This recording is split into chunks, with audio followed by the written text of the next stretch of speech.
구준엽과 결혼한 대만 배우 쉬쉬이안의 전 남편 왕 샤오페이가 25일 저녁 다시 한번 대형 뉴스를 터뜨렸습니다. 이번에는 연예 뉴스가 아니라 가장 민감한 정치 이슈를 건드렸습니다. 인터넷에서 걷잡을 수 없이 퍼져나간 중국 사업가 왕 샤오페이의 10초짜리 영상에서 왕 샤오페이는 친구들과 대화 중에 왜 우리는 공산당과 맞서지 못하지, 왜 정권을 잡지 못하지라고 무심히 말하고 있습니다.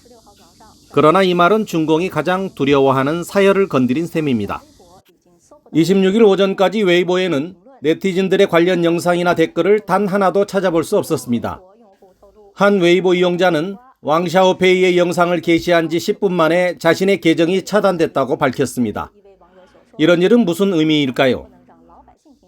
한 네티즌이 정확히 언급한 것처럼 왕 샤오페이의 발언을 일반 중국인은 절대 들으면 안 된다는 강력한 메시지일 것입니다. 이를 제대로 차단하지 않으면 부추 신세의 중국 민초들도 왜 공산당과 정권을 두고 다퉈볼 수 없는가를 고민하기 시작할 테니까요. 2015년 중공이 항전 승리 70주년 기념 열병식을 대대적으로 개최했을 때 왕 샤오페이는 중공 대만 사무실에서 보는 초청장을 웨이보에 올리며 자신이 충성스러운 공산당원이라고 선언했습니다. 당시 대만 네티즌들은 대만 사유가 된 본토 출신 왕 샤오페이가 중공의 통일전선 공작에 이용되고 있다는 의혹을 감추지 않았습니다. 이후에도 왕 샤오페이는 확진 판정을 받은 대만인이 샤먼으로 비행하는 것을 보고는 반역자라고 비난하는 등 수시로 웨이보에서 중공의 세뇌 선전에서 영향받은 견해를 서슴없이 표현해 왔습니다. 그런 점에서 이번에 권력을 놓고 중국 공산당과 다툰다는 그의 정치적 발언은 외부 세계를 놀라게 하기에 충분했습니다. 시사평론가인 공지셔는 왜 우리는 공산당에 맞서 정권을 잡을 수 없는가라는 발언은 애국 사업가 왕 샤오페이가 겪는 영혼의 고문에서 나온 것이라고 말했습니다. 대만 네티즌들은 왕 샤오페이의 방공팀 합류를 진심으로 환영한다며 예전에는 그가 쓰레기라고 생각했는데 지금 갑자기 존경하게 됐다는 반응입니다. 왕 샤오페이의 발언은 민주국가에서야 당연한 멘트지만 공산주의 국가에서는 자신의 목을 내놓고서야 할 수 있는 발언이기 때문에 어떤 이들은 왕 샤오페이의 주변의 누군가가 그를 해치려는 게 아닌가라는 의문을 제기하며 사적인 모임이 실제로 녹화되다니 이건 무슨 문화혁명식 제보가 아닌가라고 한탄했습니다. 작년 11월 스촨대학 류밍더 연구원은 왕 샤오페이의 웨이보 발언을 예로 들어 양안의 정치 환경에 대해 인식이 달라 발생하는 문제를 레너바오에 실었습니다. 이 기사에 따르면 왕 샤오페이는 대만에서 실제로 매일 서로서로 제보하며 적발한 내용을 학교 문 앞에 게시하면 한 건당 약 8만 7천 원을 벌 수 있다고 말했습니다. 기사는 중국에서는 문화 대혁명의 영향으로 제보가 매우 흔하다고 설명했습니다. 따라서 왕 샤오페이도 대만 곳곳에 제보나 고발이 있다고 생각했겠지만 류밍더 연구원은 실제 대만의 제보 내용은 정치적인 이슈가 아니라 가래뱉기, 담배꽁초 무단 투기, 불법 주차 등 환경, 위생, 교통 문제를 주로 다루고 있다는 점에서 중국과는 하늘과 땅 차이라고 설명했습니다.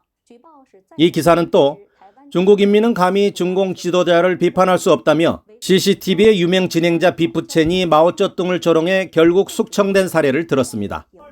반대로 대만에서는 누구나 공개적으로 정부를 비판할 수 있다고 말합니다. 왕 샤오페이도 차이잉원 총통을 매국노라고 비꼰 적이 있습니다. 그 발언으로 마음이 매우 통쾌했겠지만 왕 샤오페이가 감히 시진핑을 비판할 용기가 있느냐고 류밍더는 묻습니다. 해외 네티즌들은 왕 샤오페이가 이 구설수를 무사히 넘기길 바란다고 입을 모았습니다. 다음 뉴스입니다.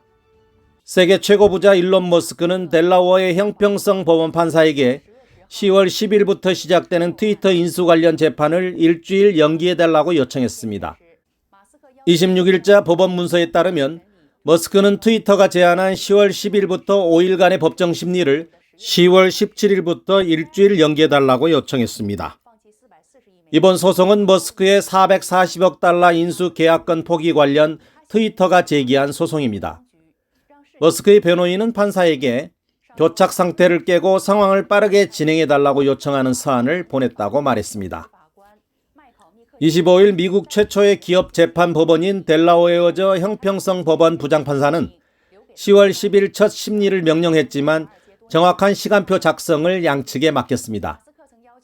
이 사건은 최근 몇 년간 월스트리트에서 가장 규모가 큰 법적 분쟁 중 하나가 될 것으로 보입니다.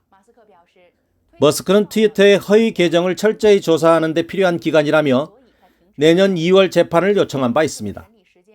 머스크는 트위터가 사용자 수를 부풀려 계약을 위반했기 때문에 인수를 중단했다고 말하고 있습니다. 트위터가 요구한 첫 심리 시점은 9월로 트위터는 가짜 계정 문제는 문제의 본질이 아니라며 애초 거래 조건에 따라 머스크가 인수를 완료해야 한다고 주장했습니다. 머스크의 변호인은 판사에게 제출한 사안에서 트위터의 즉각 핵심 문서 제출을 명령, 8월 1일까지 모든 원본 데이터를 제출토록 하고 트위터는 요청 후 18일 이내에 필요한 문서를 제출하도록 해달라고 요구했습니다. 머스크는 트위터가 활성 컴퓨팅, 인공지능 매뉴얼과 정책, 데이터룸의 모든 프로젝트 등의 파일을 즉각 제공하지 않는다고 비난했습니다. 지금까지 머스크의 트위터 인수는 우여곡절이 많았고 고비마다 여론의 초점이 되어 왔습니다. 진실탐사대 이원선입니다.